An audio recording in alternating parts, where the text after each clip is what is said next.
Good evening, everyone. Really great that we've got such a large number of people joining us today. I recognize some familiar faces and names there, and I'm sure that there are others who will be joining. So thank you all for signing up to this first conversation that we're having with one of our partners. So as Oscar said, my name is Dylan Mathews. I'm the Chief Executive of Peace Direct, and we've been working with Centre Résolution Conflits, CRC, for almost as long as Peace Direct has been in existence. So we were founded in 2004, and I think it was in 2005 that we first came across CRC and the incredible work that they do. And even back then, and I remember that time, we were very inspired by this small group of very passionate peace builders based in Eastern Congo, who were doing the most remarkably brave work to build peace in their communities that have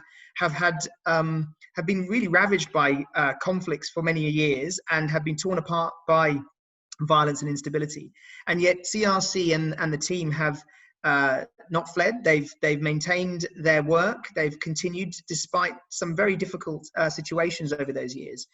And what's been most impressive and most remarkable for me is seeing how they've grown in impact and in terms of the real depth of their work. And I'm sure Rehema will tell you about that in a minute. But you know, it's been a real journey for us. For us as at Peace Direct, you know, one of the things that we're most proud about is what we call this accompaniment and this long-term support to local peace builders. So we aren't in this for the short haul. We know that peace is a process and it takes time. So when we find a great, inspiring organization, we want to work with them over time. And over 15 years, that's exactly what we've been doing with CRC. And in that time, we've seen, as I mentioned, them grow in their understanding of their work, the scale of their work. And I'm, you know, very, very proud of everything that they've done. It's all their work. We have been just their support team. And we continue to be their support team. We're their cheerleaders and supporters. And that's taken many guises. We've provided funding, we've provided support and guidance when they've needed it, but they are the experts in their context. And we're really honored to be working with them. I think what's really testament to their achievement is that this year they won the UNESCO Peace Prize, the UNESCO Mandanjit Singh Prize for the Promotion of Tolerance and Nonviolence. And this prize, for those of you who don't know it, is not often given to organizations. It's given to individuals, usually high-profile individuals. And CRC is one of a small handful of organizations that have won it over the years. And this was really in recognition of the remarkable work they do. So we have been celebrating their fantastic achievements and the recognition that comes with this UNESCO Peace Prize. And at that, I'm going to leave it, and I'm just going to introduce Rehema. Rehema is the director of CRC. And Rehema, I just wanted to first ask you to help us situate you. Where are you right now in Eastern Congo, and what is it like where you are in that part of Eastern Congo? Sure. Well, firstly, thank you so much for this opportunity to exchange on the work that we've been doing and the partnership that we've had with Peace Direct over the last 15 years or so. To answer your question, I am currently based out of Bunia. Bunia is in the province of Ituri, which borders Uganda to the east and South Sudan to the north. And so I think in most of the discussions that we'll be having, whenever you hear me say Eastern Congo, I think there'll be three main provinces that you'll be hearing me speak of. And these are Ituri, which I've just tried to explain, and North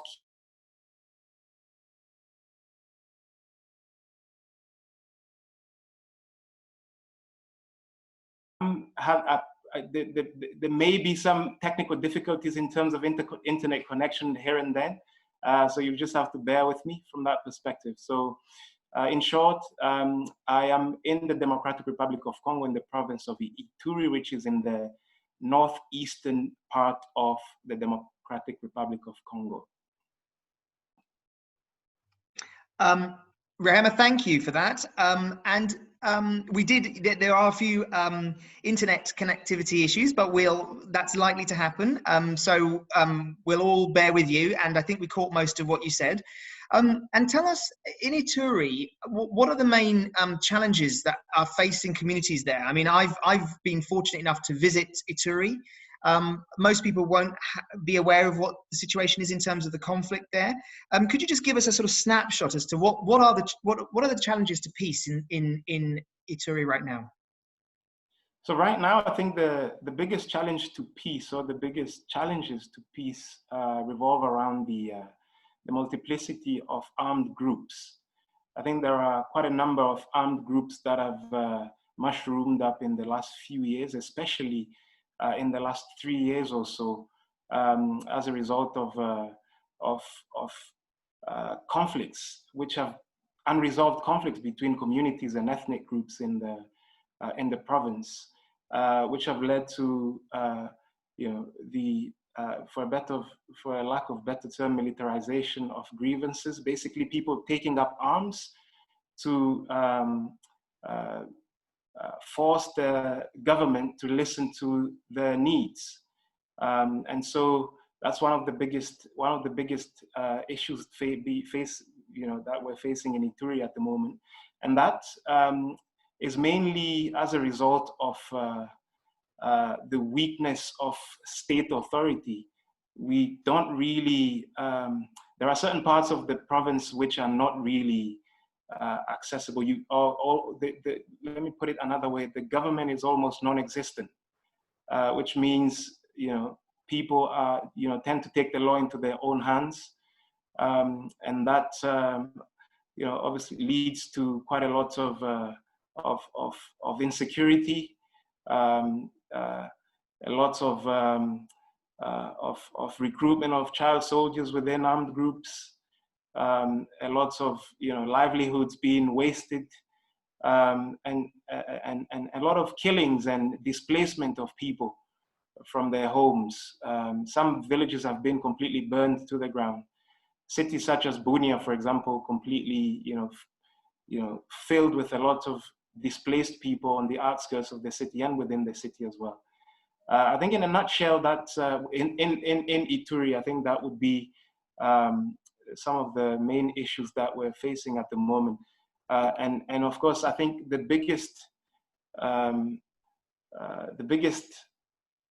issue connected to that is the distrust and mistrust that has grown between communities as a result of the ongoing conflicts, and the fact that most of these conflicts have remained unresolved over the years, and so it's led to mistrust, which is very dangerous between communities and ethnic groups, in a nutshell. Thanks, Rehema. And you paint quite a stark picture of communities without many services, lack of government provision, and that the armed groups are sort of filling that vacuum. Do you feel, is it possible for you and your colleagues to travel freely throughout Ituri, or is it still so insecure that there are parts of Ituri that are not safe to travel?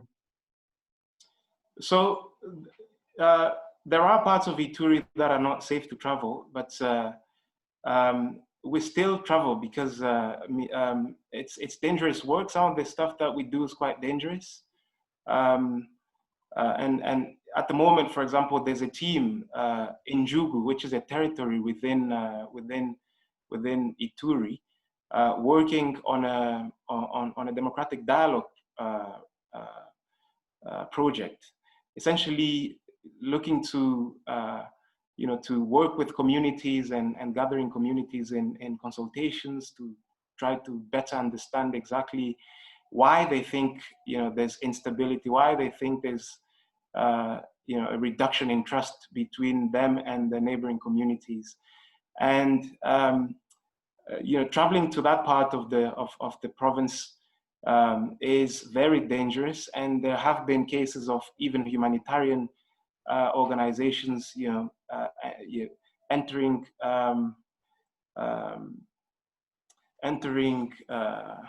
what's the term? Ambushes set up by some of these militia groups and armed groups. And so it is quite dangerous, but we tend to work in close collaboration with a lot of, with OCHA, for example, which is the UN's coordinating and humanitarian office.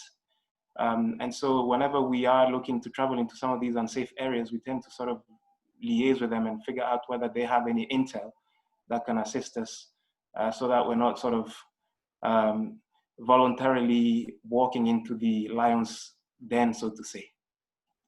Well, I'm very glad to hear that, and it is very risky work, as I've seen for myself.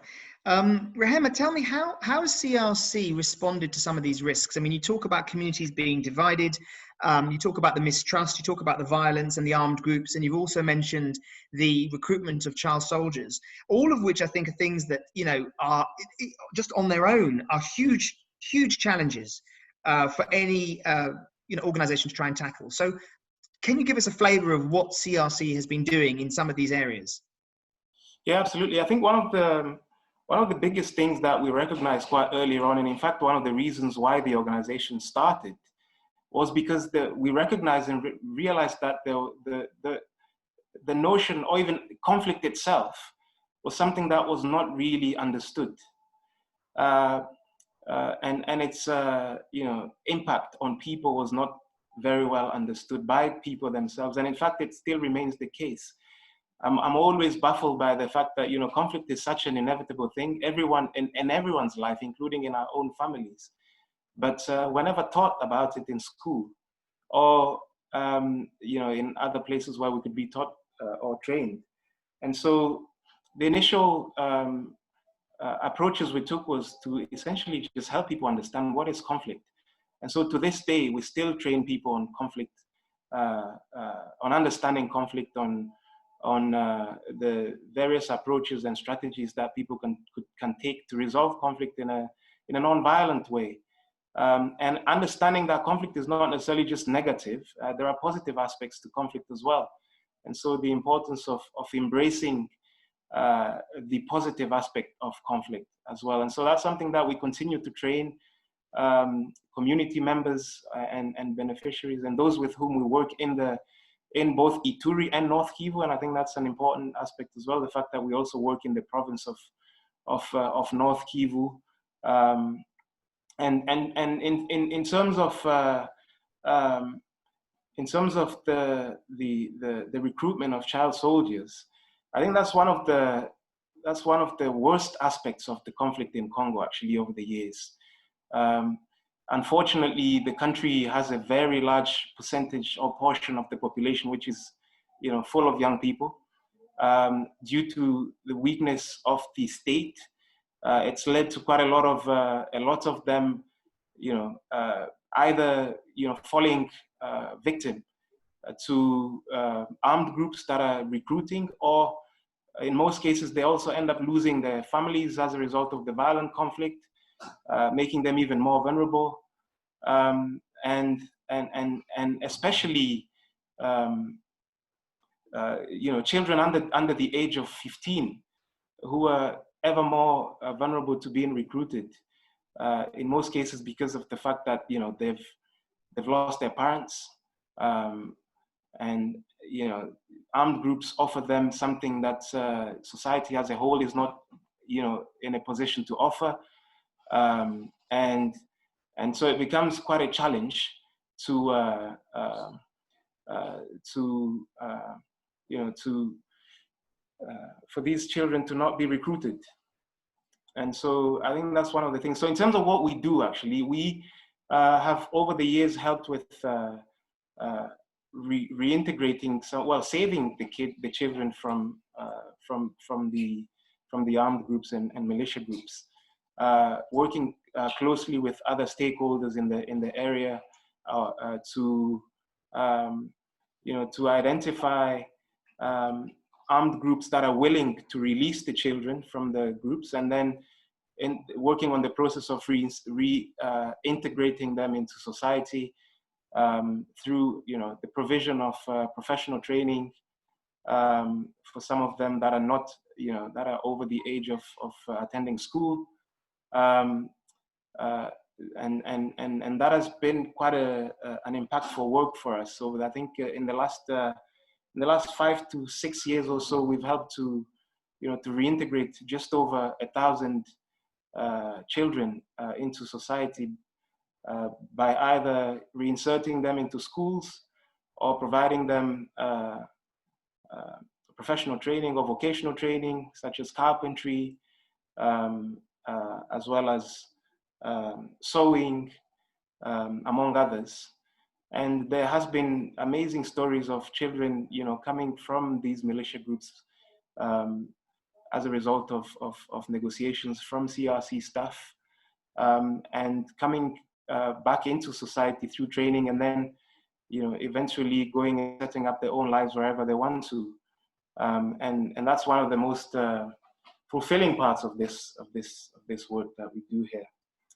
And I know I'm aware I focused quite a lot on reintegrating child soldiers, but that's because that's quite a big part of what we do.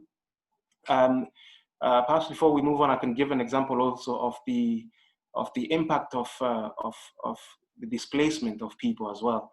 When people are displaced from their homes, in most cases, in Ituri here particularly, they end up fleeing and settling in a mining area in the territory of Njugu. And in most cases, the mining process, is quite informal. I mean, in Congo generally, I think most economies are informal. I think up to 80% of economies are, work in the informal sector.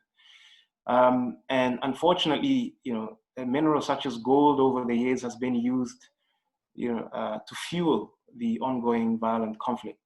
And so 5 to 6, 7 years ago, the question we asked ourselves in partnership with Peace Direct was, how can we turn gold from a war mineral into a peace mineral?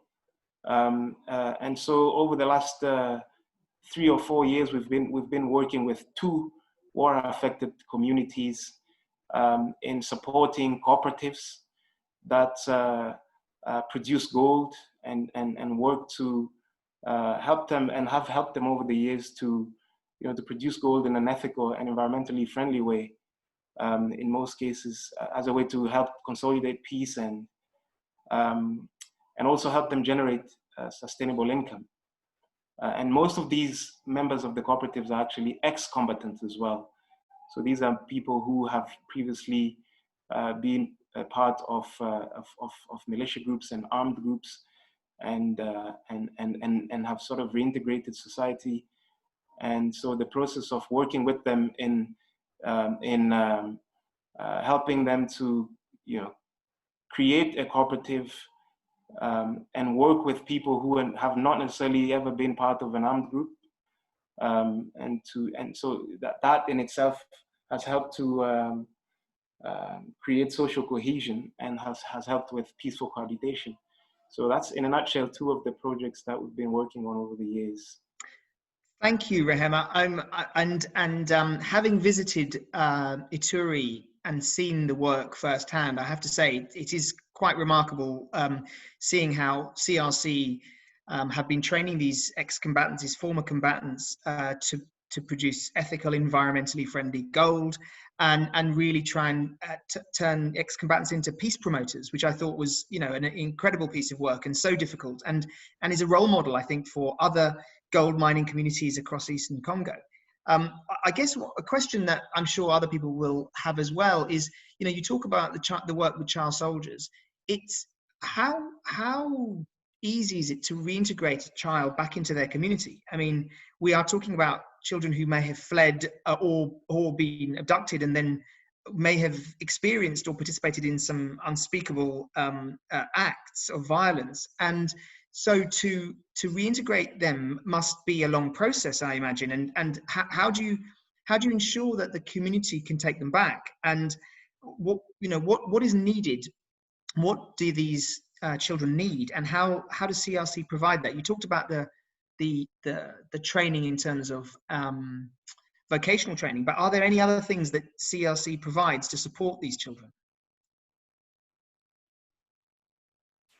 Yes, absolutely. So I think one of the biggest aspects of reintegrating children is recognizing that it's not really possible to do so without their communities, and especially because, I mean, these are children who used to be parts of their communities, and then all of a sudden they join armed groups, and then out of the armed groups they come back and come back as different, you know, children really, having been forced to do things that children should not be forced to do. And in most cases, you know, some of these children come back, you know, as you know, killers. And you know, some of them are, you know, between the ages of, some of them are as young as 8 years old and you know, 14, 15 years old. And so they also come back completely traumatized, you know, from what they've done, or from what they've been forced to do in most cases. And so we also provide them with psychosocial counseling, you know, to look after their well-being and to ensure, basically conversations and assistance where we can. Of course, we're not clinical specialists in that perspective, so we provide assistance where we can and also refer them to specialists where we can. But in most cases, the trauma healing that we're able to provide them is also something that they really appreciate. And in most cases, whenever their families also are willing to accept them back, there's that process of sitting down with the families and helping the families, you know, understand that in most cases, some of these kids were forced to enter and integrate these armed groups. And they had, in most cases, no way of refusing or accepting to join the armed groups. And so helping their families understand, you know, the dynamic of a child being forced to join an armed group, and the dynamic of them, you know, being released alive, which is something that in most cases also does not happen. And so they do end up, a small percentage of families do accept the children back, but in most cases they do not. And I mean, who's to blame them for that? You know, the child went as a child and comes back as a child still, but a killer. And so in that case, then we work with communities to really help them to understand the, you know, the importance of welcoming these kids back into the community, that everyone deserves a second chance. And so we create networks within these communities that are focused on, you know, working with these children in the processes of reintegrating them back into society, and working closely with the schools where some of these kids are also reintegrated. But in terms of the process itself, it's a process that can take quite a long time, because in most cases, the process of negotiating with the leaders of the militia groups can be quite daunting, and also can take a long time, because they also are trying to see whether or not you are actually serious in terms of, you know, accepting these kids. There are cases of our colleagues going back and forth to see, you know, some of the heads of these militia groups in the negotiation process, and sometimes it takes a day because the heads of these militia groups are just tired of these kids and have nothing else to do with them. Or sometimes they find these kids to be useful for what they're doing, and can go on for, you know, for 3 to 4 months of just going back and forth. And in other cases, they can request, you know, in exchange, what will you give me if I release these kids? And sometimes, you know, you end up exchanging children with, you know, almost bartering, which is the, you know, the absolute worst thing to do, bartering kids, exchanging children with goats or other livestock. And so, and after that process, there's a process of coming in, and there's a, you know, the government also has its welcoming center, so to say, where they welcome in the kids and try to figure out where did they come from, from which communities do they arrive, well, same thing, but and how else could we reintegrate them? Well, are they school age? Are they children who want to pursue a vocational course. And so there are a few questions that are asked, and then at a certain point, organizations such as ours then are asked to come and see who out of the children we can help out. And I think over the last year and a half or so, we've been able to work with just over 100 kids in the process of providing them vocational training. Thank you, Rehema. And it must be heartbreaking to think of the number of kids that are still in these militia groups, but also I guess inspiring and keeps you going that you are still able to rescue some of those children, because it is life-saving work. And we've been so proud at Peace Direct to be supporting some of that. I remember a few years ago when CRC came to us and said that one militia leader had promised to release 100 children in his captivity as long as CRC could guarantee that they could find their homes. And CRC did that. It took them a year. It was a long, difficult process, but we were so proud to be able to support that work. I want to make sure that we give time for people to ask some questions. So I'm going to ask you 2 more questions, Rehema, and then we'll open it up to people to ask some questions. First one for me is, as a leader of a peace building organization, what keeps you up at night? I mean, you're a peace builder, you're managing an organization with number of staff. What are you most worried about? Is it your own organization? Is it your community? Are you worried about the future in terms of peace in Eastern Congo? Is it all of them? I'm sure it is, but what keeps you up at night right now? Quite a few things. I think the first one is the safety of our staff. These are, folks who have really given their lives to pursue peace in an environment of almost endemic insecurity and endemic conflicts. And so the safety, their safety, I think, is one thing that certainly keeps me at night from that perspective, especially at times like this when the number of armed groups just seems to be growing as opposed to decreasing. And I think that follows up to the second thing that keeps me at night is sometimes you work in this field, and to be honest, I personally, this is only my first year working in peace building, but of course I grew up in Congo and experienced the Congo War, the first and second Congo War in the late 90s and early 2000s. And so the notion that this same conflict that led me to leave the country as well as my family has brought me back to the country, and we're still looking to resolve it and to try to find peace. So the question is always, how long will this go on for, despite our efforts? For how long will we keep fighting for peace? And so that's certainly one of the other thing that keeps me up at night, so to say. And the other thing, of course, is the fact that there's just so much need. There's we receive so many requests from folks who are displaced. I mean, recently we received a request from someone who has sort of been selected to head up a displacement camp here in the city. He was also forced to leave his home, and they realized that some of the issues that led them to flee their homes have followed them into their camps. And so it's like, how can you help us? Not just from a humanitarian perspective, yes, we need to eat, but also from a long-term perspective. What will happen when we go back to our homes?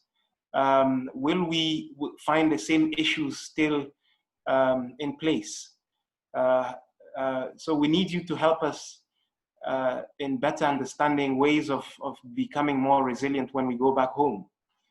And the fact that there's unlimited requests, and we as an organization only have limited limited means, and so does Peace Direct. From that,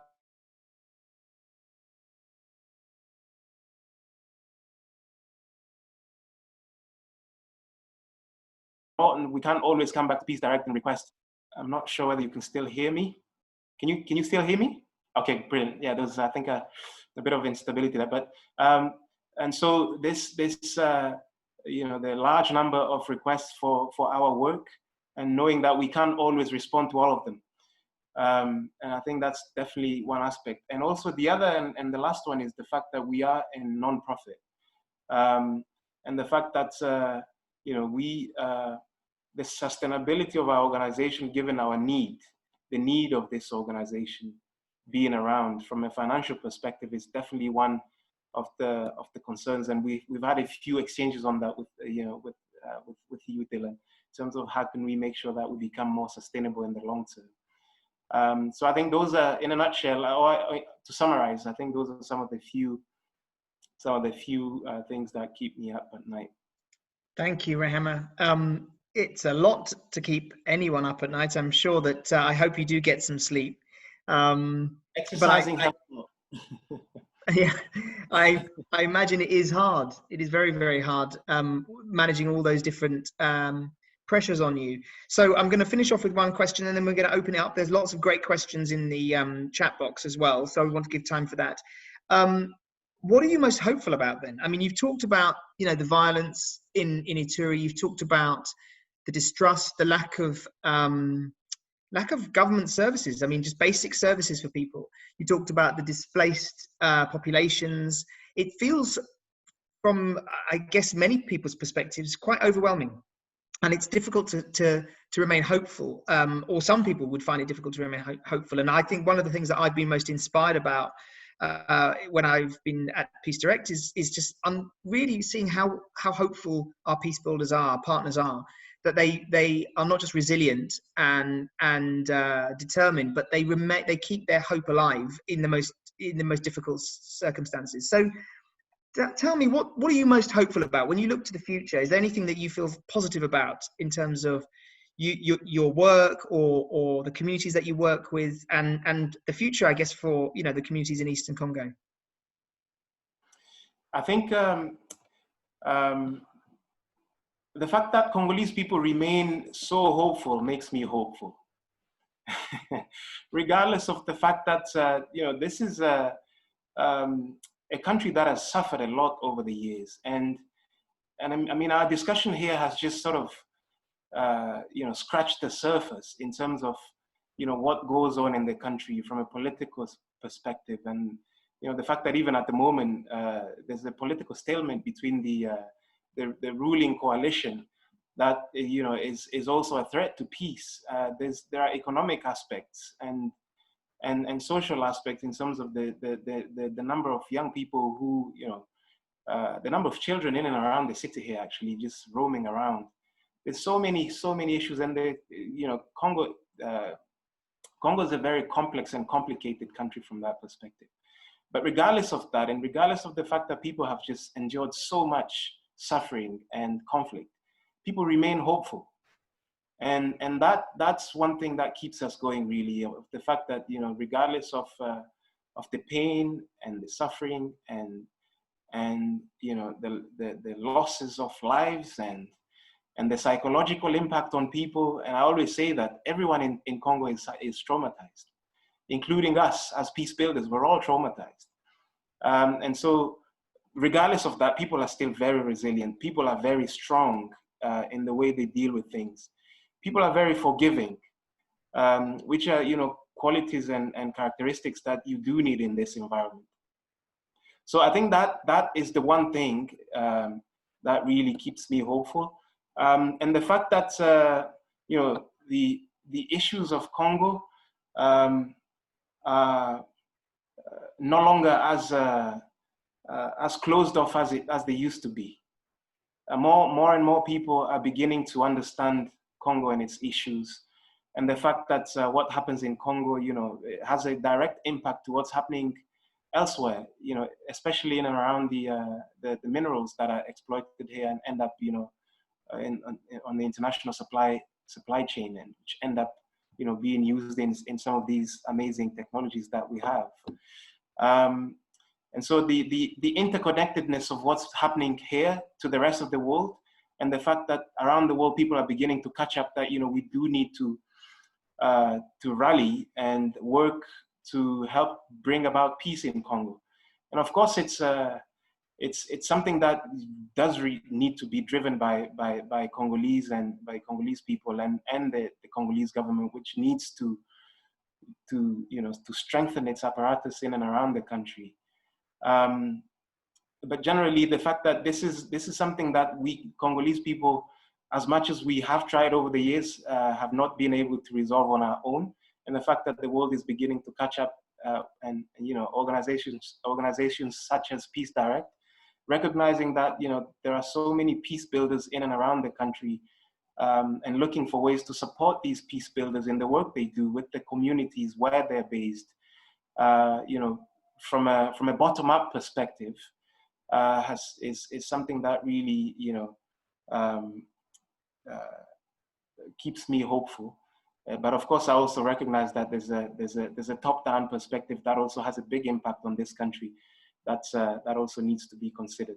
But generally, the fact that folks with the people with whom we work are hopeful and continue to be hopeful, that keeps us hopeful to keep going and trust that peace will come. Thank you, Rehema. That's a wonderful way of finishing off this part of the webinar. I think if I was to be asked the same question, I would say what keeps us hopeful at Peace Direct is to know that our peace building partners remain hopeful. So it's a virtuous sort of chain, isn't it? You feel hopeful for you because your communities do. We feel hopeful always, despite the incredible difficulties that our partners face, because you feel hopeful. So thank you for everything that you do, Rehema, and for and for all the amazing work that CRC does. I've seen some great questions in the chat box, so I'm going to ask Oscar to somehow manage this and filter and get through as many questions as we can. We've got just under 20 minutes. So Oscar, over to you. Yeah, thank you, Dylan. And just to echo everything you said, and I think I speak on behalf of everyone, Rehema, when I say thank you so much for all of that insight. It's moving, inspirational, everything. So thank you. Yeah, we've had a couple of really great questions in, so I think I'll try and start from the top and work down.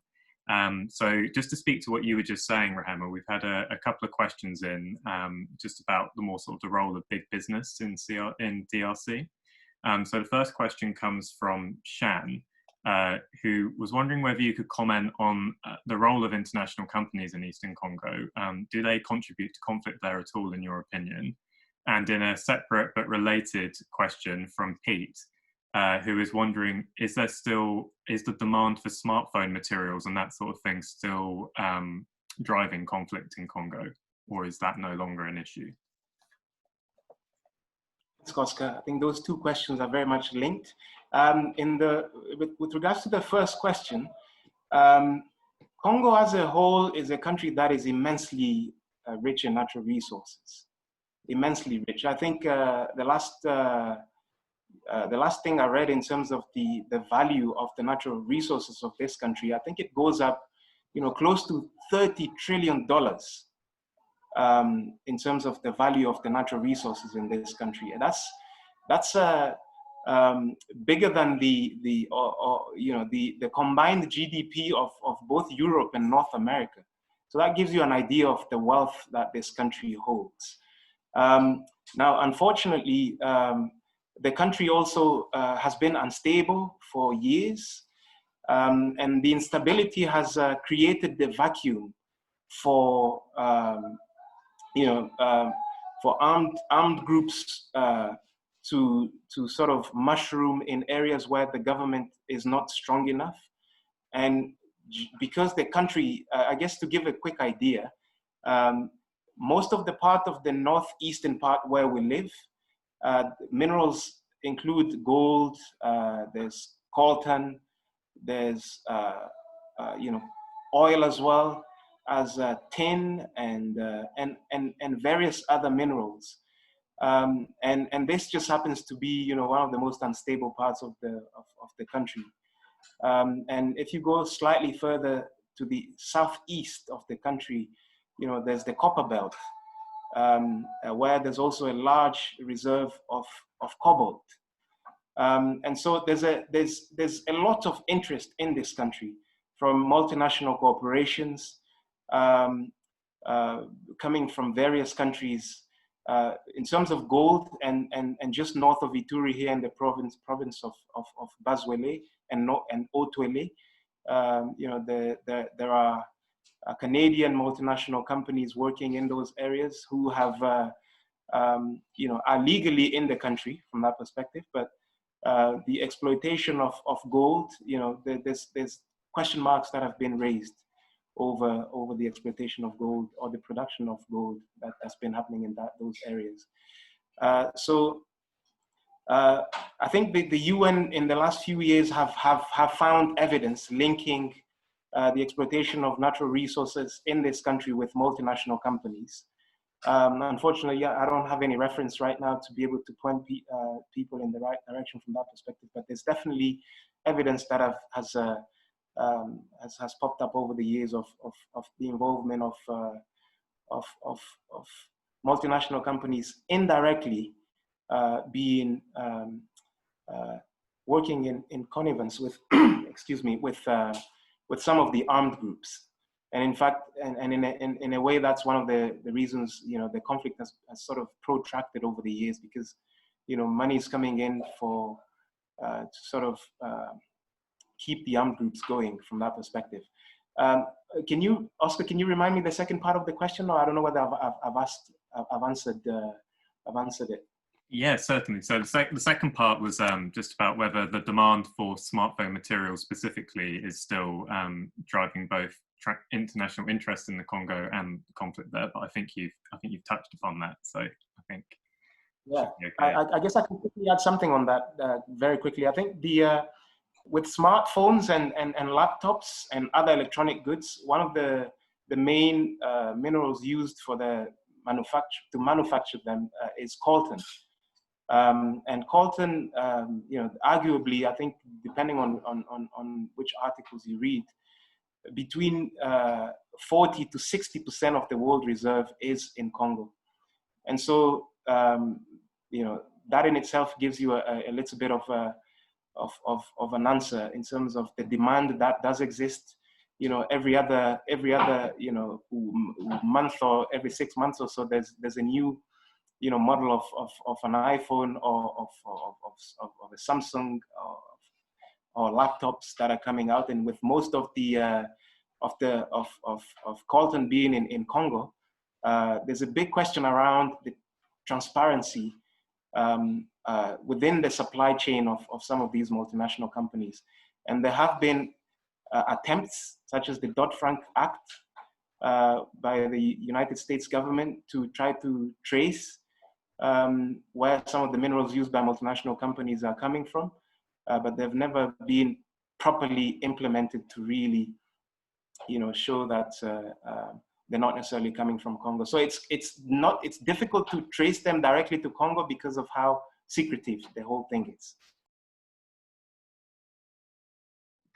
I should say, just Oscar, before you jump in with the next question, that I think that's why the Peace Gold project that CRC is implementing is so important, because gold could be such a driver of prosperity and development in the country, and yet almost none of it goes through official routes. It's all smuggled out of the country.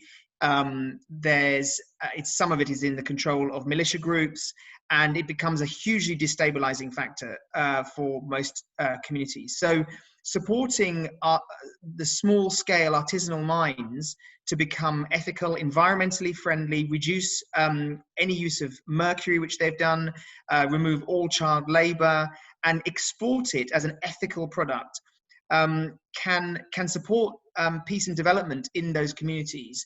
And it hasn't been done before. In Eastern Congo, this is new. relatively new. So CRC is sort of charting a path here, and this is just one of the minerals. But of course, you know, if they can do this right with these two communities, it could have huge implications for other mining communities that work in Eastern Congo. Oscar, over to you again. Great, thank you both. So another popular question that's been asked by more than 3 people has been, to what extent is the international arms trade contributing to conflict in Congo? It's substantially. Do we know who's gaining the most from the situation? That's an interesting question, and one that's I think is difficult to answer, mainly because of the clandestine nature of arms trading. But the one thing that is clear is the fact that I'm not quite sure how many African states and countries actually manufacture arms. And so I think there's always a big question on that side. Where are most of the most of the weapons coming into Congo coming from? And it must be mentioned also the fact that most of the arms, of the weapons being used are AK-47s, Russian-made AK-47s. In the late 90s, it was quite clear that the proliferation of the AK-47 coming into Congo sort of came in from mainly Eastern Europe, which was coming at the end of the Soviet Union and the Balkan War, which was coming which ended at the time, and so there was just so many AK-47s about that they needed to use them somehow, and it has been found. I can't quite remember the name of the arms dealer who was recently taken into custody by the US, who was known to supply some of the AK-47s to African countries that were in civil war, such as Sierra Leone and Liberia and Congo at the time. But in terms of this day and age, I'm afraid personally I'm not quite sure who to link it to, because of the clandestine nature of the arms dealing industry. But there's no doubt that there's a huge industry, because obviously all this war has to be sustained, and arms have to be supplied, so to say, as well as weapons. I should also say that the last time we looked into this, a few years ago now, probably 4 or 5 years ago, there were an estimated 300,000 weapons, small arms in Eastern Congo alone. And so those are being recycled through various militias, being captured and then used by others. So a lot of these are old weapons. As Rehema says, I'm sure that there are industries who are still supporting and smuggling or selling the weapons, but there are a large number of weapons already in the community. And this is another problem. You've got quite a militarized situation in Eastern Congo. I think there are around 90 different armed groups in Eastern Congo. That's Ituri, North Kivu, and South Kivu. So there needs to be a way of somehow removing the weapons that are already in the system, as well as controlling the exports. And even if you have a look at the export licenses that the UK government have issued for Congo, there have been something like 200 export licenses over 10 years. So you wonder what these licenses are for, and where are these bits of military equipment ending up?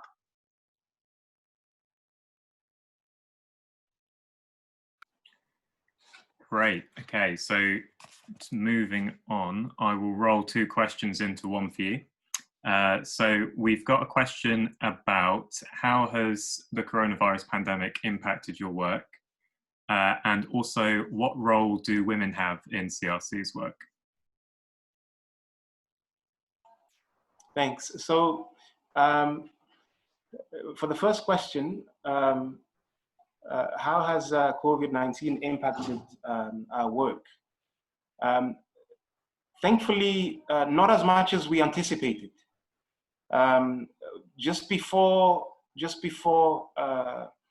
you know, the coronavirus arrived in Congo, I think there was quite a lot of concern that given the weak healthcare system that we have, I think in Bunia you could probably count the number of hospital beds with respirators on your hands, and the fact that hygienically, from a hygienic perspective, we were very much exposed as a country, and so there was concern that this was going to really have an impact on the work that we do.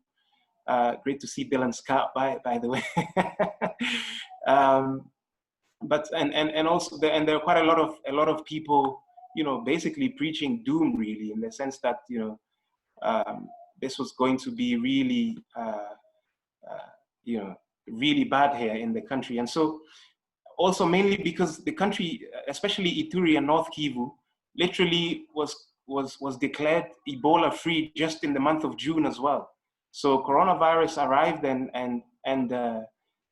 it found that the country was already suffering through the Ebola crisis. And so in terms of how it's impacted our work, I would say not as much as we anticipated. And so from that perspective, it's really difficult to correlate how it has affected or whether it's, whether conflicts have increased or decreased, because of the fact that it's really difficult to correlate the two, because it didn't really arrive with as much pressure as we had anticipated initially.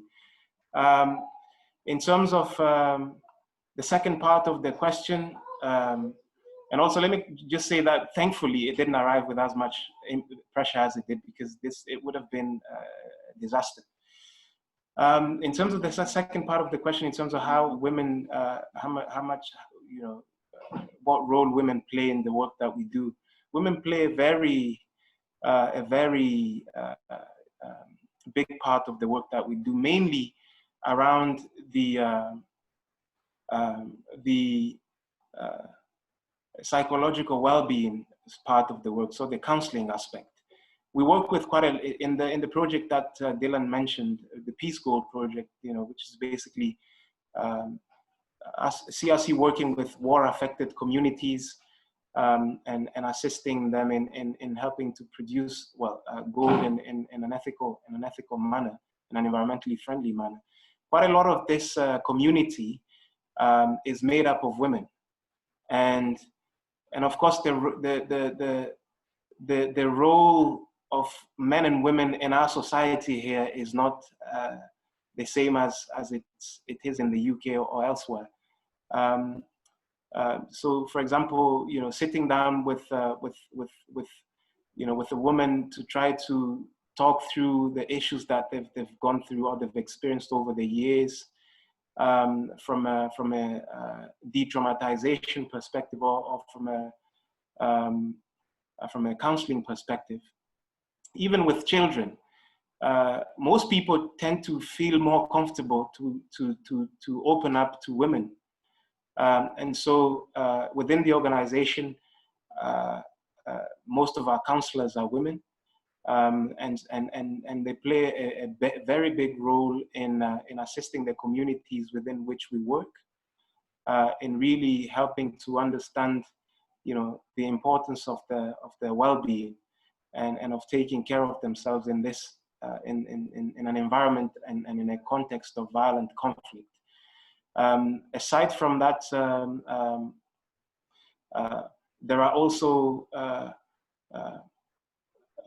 platforms where quite a lot, mainly two of our colleagues who tend to go represent us.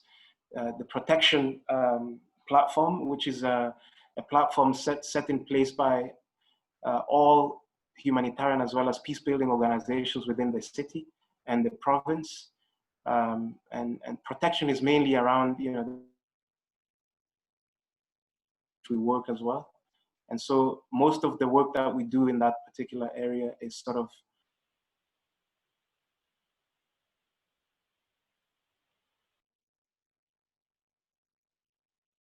to that. Since I arrived within the organization, I recognized that within the leadership of the organization, for example, there are that we don't have many women. Even in our board, there's only one woman, and that also applies to young people in terms of youth, because quite a lot of these issues actually affect women and young people more than anyone. And so that's an area where we're looking to actually improve, an area in which we're looking to improve, both in terms of making sure that women are playing an important role in the leadership of the organization, as well as young people as well, actually, because they also have quite a lot to contribute.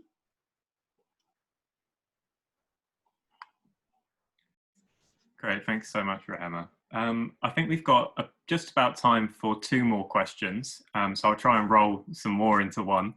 I think that a really important question for you is, given that it's been such a difficult year for everybody around the world, what are you most proud of, either achieving personally in your role at CRC or just in terms of CRC's work in general?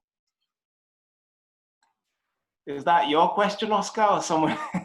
Well, I would have asked it if nobody else had, but lots of people have asked it.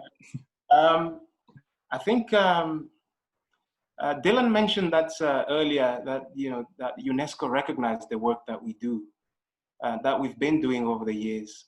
I think the organization has been around since the early 90s, so from 1993. It was officially recognized in 97, and then in 2007, in 97 at the provincial level, and then in 2007 at the national level.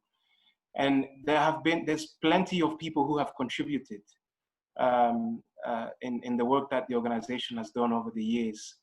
And in that process, and almost in anonymity, aside from some of the from some of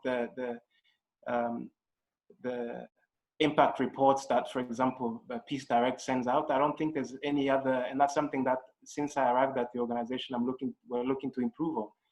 And I every now and then I saw some questions in terms of website. For example, we don't currently have a website, so not many people know of the work that we do. So we've been working in this area almost in anonymity over the last close to 30 years.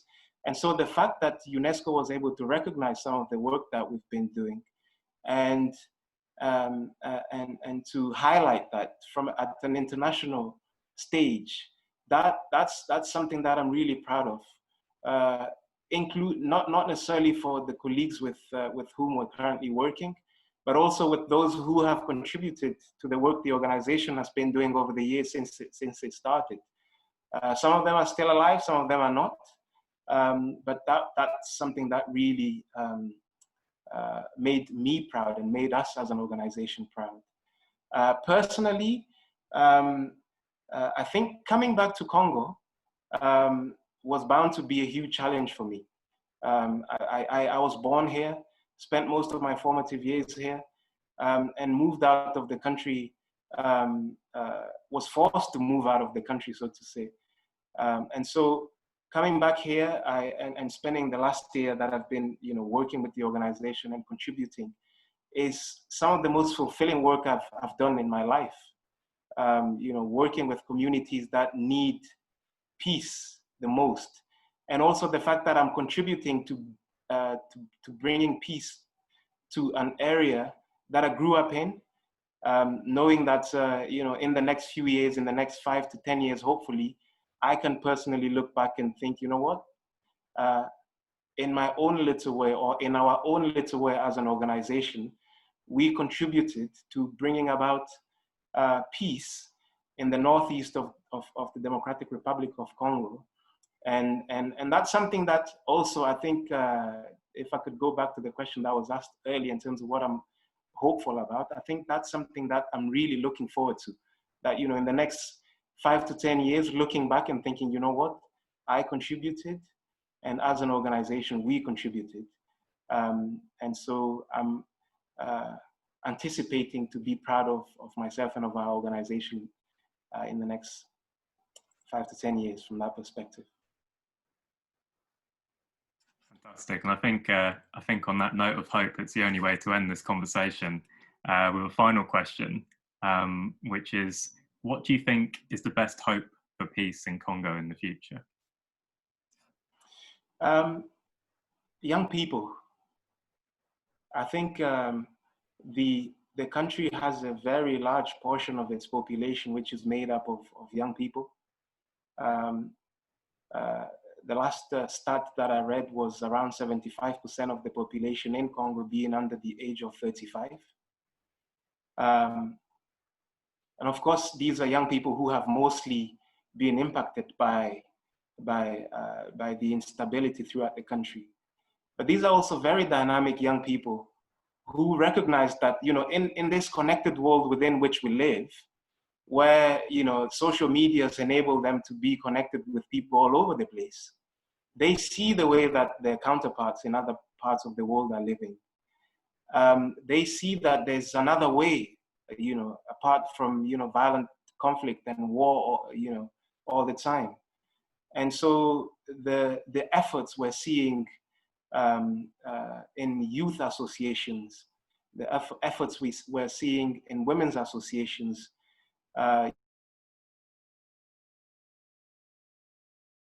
down upon over the years in the country, just traditionally and culturally, and the fact that they play, that they also can, you know, have agency to bring about change. I think that's something that really brings hope for the future, that, you know, regardless of the fact that it may look hopeless at the moment, of the fact that, you know, this year has been a tough one on everyone, that there are people who genuinely are concerned with seeing peace come to fruition, even in an environment such as Congo, which has been unstable for such a long time, for close to 30 years soon. So that really does bring hope. And I'm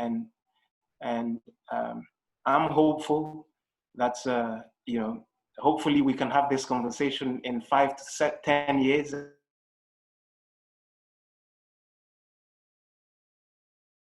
He played its role, and so many of these young people and women played their role as well.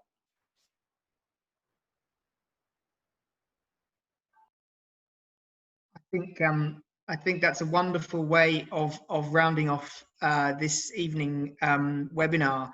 Thank you so much, Rehema, for all that you do for your community.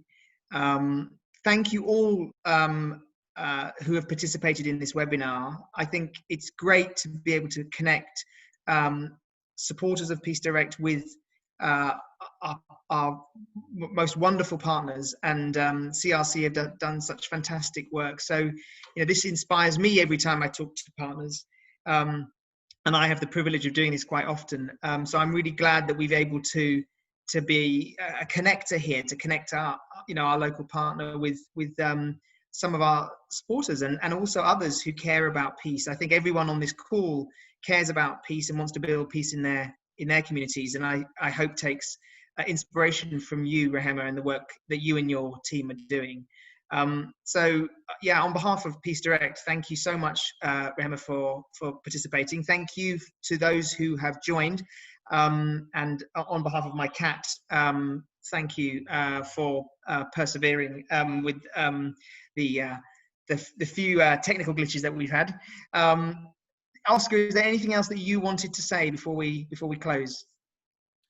No, nothing specific, just to echo everything that's been said. Thank you so much again, Rehema, for your time. I've learned so much, and I work for Peace Direct, so I hope that everybody else found it just as, if not more, useful. Just to say to everybody that I'll of course be following up tomorrow with the recording of this talk, as well as some more information about CRC and their work. And I'll also let you know how you guys can get involved and support their life-saving work moving forward. Let me also quickly just say thank you also to Peace Direct for the partnership that we've had over the last 15 years, because I think 15 years is a very long time to be in partnership, and the support that we've received from Peace Direct has been invaluable over the years. We've learned from each other, and yeah, so looking forward to continuing learning from each other. Wonderful. Thank you, Rehema. Thank you, Oscar, for organizing this. Thank you all for your wonderful questions. I hope that's inspired you for the evening, and keep an eye out for others. We'll try and arrange other conversations with some of our peace-building partners around the world. So stay tuned, and I'm sure there'll be more to come. Thank you all. Thank you, everyone. Cheers. Thank you. Bye.